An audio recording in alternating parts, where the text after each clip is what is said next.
You know, over the past week, I've seen so many different things. I've seen yet another blackfella die in police custody in the US. I've seen tears shed and anger expressed by minority peoples all across the world as a result.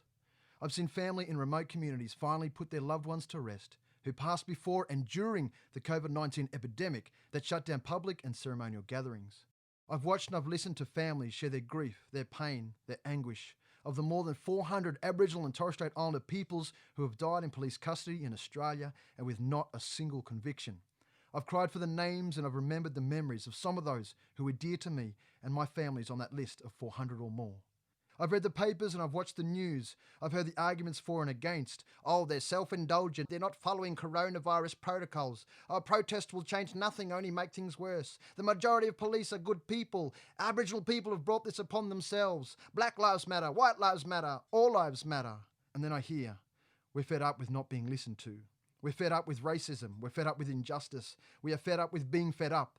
We're sick to death of being sick and dying. And then I thought, can more than one truth exist at the same time? Do all lives matter, but at the moment it's time to listen to the significance of what has happened to black lives? Do all voices matter, but right now is it time to listen to the voices of the voiceless? Can the majority of police be good people and yet our mobs still fall victim to the bad ones? Is the government not necessarily racist and evil, yet people in power still act and behave and make decisions that are racist and actually think they're doing the right thing? And then I think about mob. Do our mob in youth detention and those adults involved in crime bring some of this upon themselves? Maybe they do. I work with both every single day.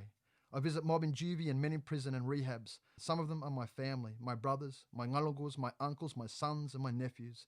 And I cry for them.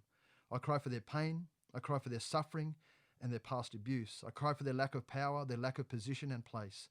I cry for the fact that they're still so rich in culture but so poor in purpose. And I cry for the crappy decisions that sometimes they make that keep them locked in the cycle. I blame the system, I blame the history, I blame individuals, I blame them, and I blame myself. I can do better for myself and my mob. You can do better for yourself and your mob. We can all do better. So this is what I've chosen to see. I see black and I see white and I see brown and I see yellow standing alongside one another. I see arms embracing. I see the shedding of tears for a common and a shared suffering. I see a nation hurting and coming to terms with its truth.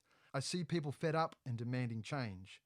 The nation quite happily stood together and said, COVID-19, we're all in this together. It's time we said Black Lives Matter, and we're all in this together.